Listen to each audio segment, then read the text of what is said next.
On Disabled Access Day, campaigners want to highlight that it's not just about accommodating wheelchairs and ramps, but about changing attitudes to make people more aware of the challenges the 11 million disabled people in Britain face.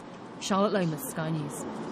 Now, what are your plans for this weekend? Heading out for a nice meal, maybe a film at the cinema? Well, if you're a wheelchair user, the simplest of things can prove to be more difficult. Today is Disabled Access Day, and Sky News producer Max Preston, who's a wheelchair user, is with us now, as you can see.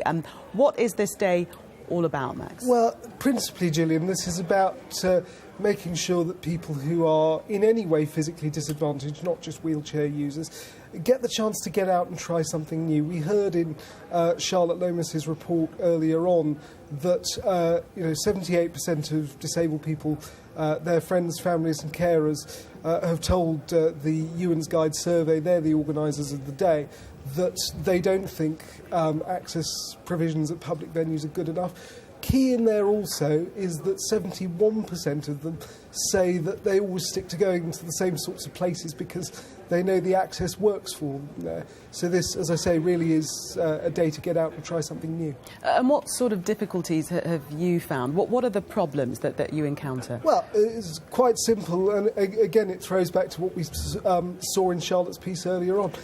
If you go to somewhere that bills itself as wheelchair accessible, but it turns out that it's got an 18-inch lip. Now, most able-bodied people would probably look at that and say, that's not too much of a problem, but actually it can be quite literally insurmountable. You either can get in or you can't. It really is a binary thing.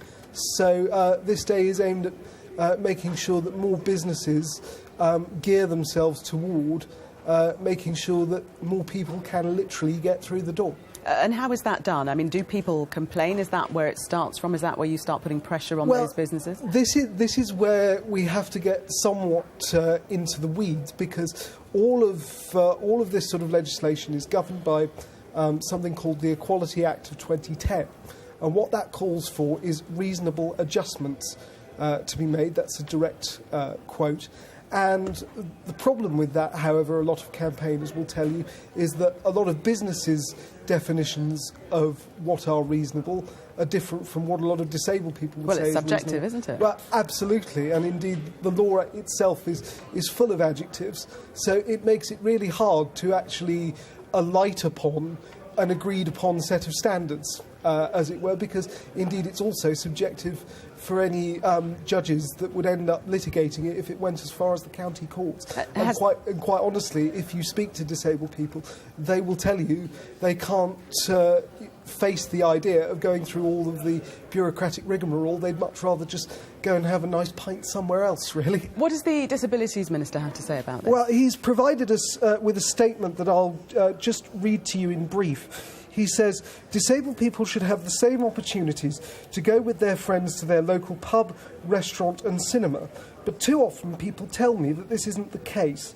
The Equality Act provides a strong legislative protection for disabled people and requires all organisations to make reasonable adjustments. But if we look at the figure that we also have here of 84% of survey respondents saying that they've found the access information provided to them to be either misleading or inaccurate, perhaps it could be said by many campaigners that businesses aren't doing enough. That's what this day is aimed at combating against, and indeed we know that the spending power of disabled people in this country, known as the Purple Pound, amounts to some £420 million a week. Very quickly, Max, there is a Disabled Access Day website that people can visit. There is indeed. If you want to go and have a look at that, you can go to disabledaccessday.com, click on their What's On button and type in your postcode. That will tell you where the nearest set of events to you is, and we'll have other live coverage of those events coming up through the day here on Sky News. OK, thank you, Max. Very informative. Thank you. Thanks for that.